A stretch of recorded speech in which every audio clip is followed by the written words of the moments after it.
Hello friends, welcome to in my YouTube channel. तो आज की वीडियो में हम सीखेंगे पास्ट इंडेफिनिट टेंस। तो पास्ट इंडेफिनिट टेंस बहुत ही ज्यादा आसान है। अगर आप वीडियो को लास्ट तक देखेंगे आप आसानी से सीख जाएंगे। तो सबसे पहले हम सीखेंगे पास्ट इंडेफिनिट टेंस की पहचान। तो पास्ट इंडेफिनिट टेंस की पहचान है जिन वाक्यों के अंत में। तो पास्ट इंडेफिनिट टेंस की पहचान क्या है? जिन वाक्यों के अंत में हिंदी का शब्द आ, यानी अगर वाक्य के अंत में हिंदी का शब्द आ हो, ई हो, यानी अगर वाक्य के अंत में आ हो, ई हो, या ए हो, या हो, ता था हो, ती थी हो, यानी अगर वाक्य के अंत में तिथि हो, ते थे हो, तो वाक्य पास्ट इंडिफिनिट टेंस होगा। उदाहरण के लिए उसने काम किया। तो उसने काम किया, इस वाक्य के अंत में या शब्द है। तो इस वाक्य के अंत में या शब्द है, तो यह पहचान है कि यह पास्ट इंडिफिनिट टेंस है। तो इस तरह से हम सेंटेंस को पहचानते हैं। तो अब हम सीखेंगे पास्ट इंडेफिनिट टेंस का रूल्स। तो रूल्स है, सबसे पहले इसमें हमें सब्जेक्ट लिखना है। क्या लिखना है? सबसे पहले सब्जेक्ट, और सब्जेक्ट के बाद हमें वर्ब की सेकंड फॉर्म लिखनी है। तो सब्जेक्ट और सब्जेक्ट के बाद वर्ब की सेकंड फॉर्म, उसके बाद ऑब्जेक्ट, ऑब्जेक्ट के बाद अदर वर्ड मीन्स दूसरे शब्द। जैसे फॉर एग्जाम्पल, उसने खाना खाया। तो उसने खाना खाया, वाक्य के अंत में क्या है? वाक्य के अंत में यह शब्द है, तो यह पास्ट इंडेफिनिट टेंस है। तो सबसे पहले हमें क्या लिखना है? सबसे पहले हमें लिखना है सब्जेक्ट।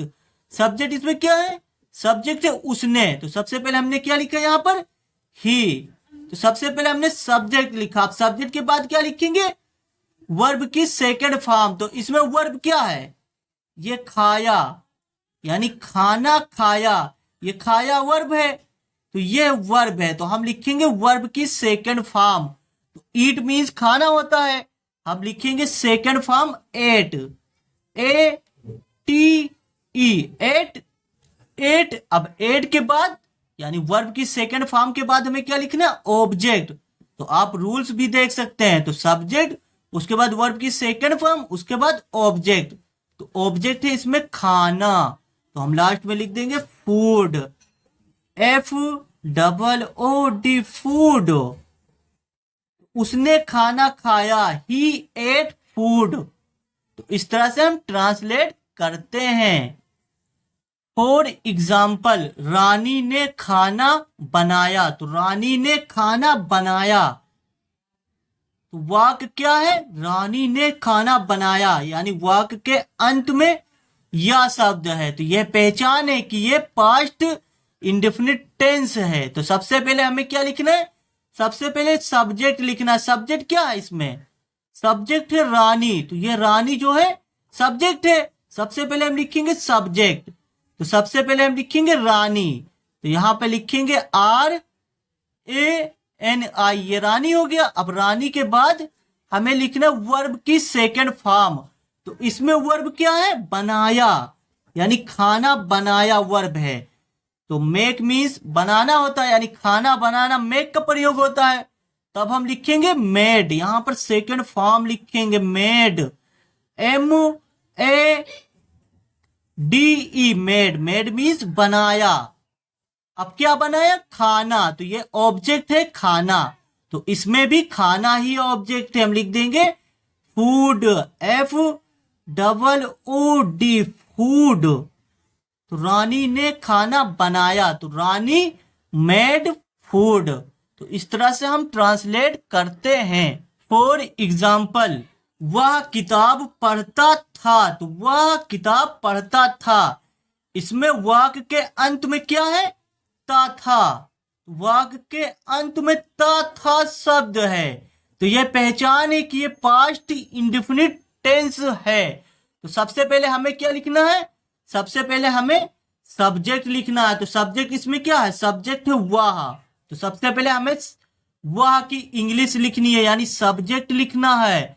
तो आप रूल्स भी देख सकते हैं, सबसे पहले सब्जेक्ट, उसके बाद वर्ब की सेकंड फॉर्म, उसके बाद ऑब्जेक्ट, ऑब्जेक्ट के बाद अदर वर्ड हम लिखते हैं। तो सबसे पहले लिखेंगे सब्जेक्ट, सब्जेक्ट इसमें क्या है, वह। तो सबसे पहले हम लिखेंगे ही।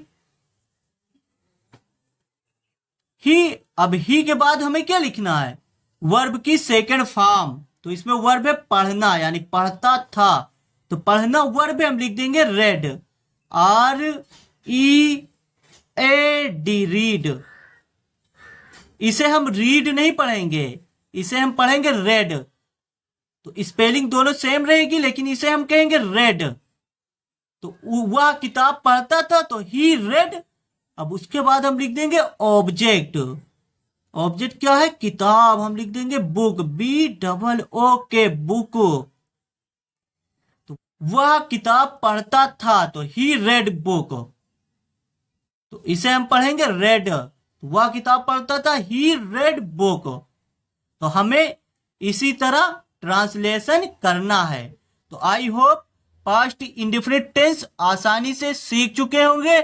Thanks for watching. इंग्लिश सीखने के लिए चैनल को सब्सक्राइब करें एंड लाइक दिस वीडियो।